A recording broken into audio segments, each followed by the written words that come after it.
Hello students, UPSC 2025 ప్రిలిమ్స్లో అడిగిన ఈ MCQ ఒకసారి గమనించండి. Consider the following statements. Statement 1 చూడండి. As regards returns from an investment in a company, generally bond holders are considered to be relatively at lower risk than stock holders.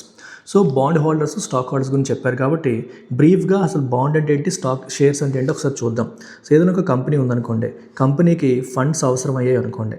కంపెనీకి funds అవసరమైతే ప్రధానంగా 2 మార్గాలు ఉంటాయి. ఈక్విటీ లేదా bonds, debt అంటాం.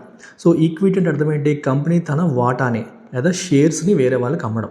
Share అంటే ఏంటి, వాటాయే కదా. కంపెనీ తన వాటాని వేరే వాళ్ళకి అమ్మితే ఫండ్స్ వస్తాయి.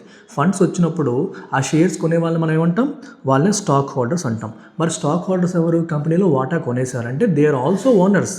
సో స్టాక్ హోల్డర్స్ కూడా ఓనర్స్ లాగే, దే ఆర్ లైక్ ఓనర్స్. కంపెనీలో భాగం, వాళ్ళ కంపెనీకి ఎక్స్టర్నల్ క్యాండిడేట్స్ కాదు, దే బికమ్ ఇంటర్నల్. మరి బాండ్స్ అంటే అర్థం ఏంటి, కంపెనీ తన ఓనర్షిప్ నమ్మకుండా కొన్నిసార్లు ఏం చేస్తుందంటే అప్పు తీసుకోవాలనుకోవచ్చు. అప్పు తీసుకోవడానికి ఒక మార్గం బ్యాంకుల దగ్గర లోన్ తీసుకోవడం, ఇంకో మార్గం బాండ్స్ ఇష్యూ చేయడం. సో కంపెనీ బాండ్స్ అనేవి ఇష్యూ చేసినప్పుడు ఏమవుతుందంటే, ఈ బాండ్ ఎవరైతే కొంటారో వాళ్ళకి కంపెనీ ఏం చెప్తుందంటే, మీకు పలానా అమౌంట్ మీరు నాకు ఇస్తే దాని మీద మీకు పలానా వడ్డీ ఇస్తాను, దాన్ని కూపన్ రేట్ అంటాం. అలాగే కొన్నాళ్ళు ఒక ఫిక్స్డ్ పీరియడ్ అయిన తర్వాత మీ అసలుని తిరిగి ఇచ్చేస్తాను అంటుంది, దాన్ని మనం మెచ్యూరిటీ పీరియడ్ అంటాం. సో ఆ అసలుని మనం ఫేస్ వాల్యూ అంటాం. సో బాండ్ ఎంతకైతే అమ్ముతుందో, ఎంతకైతే ఇష్యూ చేస్తుందో అది ఫేస్ వాల్యూ, దాని మీద ఎంత వడ్డీ ఇస్తానని ప్రామిస్ చేస్తుందో దాన్ని కూపన్ రేట్ అంటాము. అలాగే దానిపైన ఎన్ని సంవత్సరాల తర్వాత తిరిగి ఇచ్చేస్తుందో అది మెచ్యూరిటీ పీరియడ్ అనమాట. సో ఇది చాలా చాలా ఇంపార్టెంట్. సో ఈ బాండ్ హోల్డర్ అనే వ్యక్తి ఎక్స్టర్నల్ క్యాండిడేట్గా చూస్తారు. అతను కంపెనీకి అప్పు ఇచ్చినట్టు, సో అప్పుని ఖచ్చితంగా తిరిగి తీర్చేయాలి. అయితే ఇక్కడ ఒక క్వశ్చన్ చూస్తే మీకు, బాండ్ హోల్డర్ స్టాక్ హోల్డర్స్లో రిస్క్ ఎవరికి ఎక్కువ అంటే ఓనర్కే రిస్క్ ఎక్కువ కదా.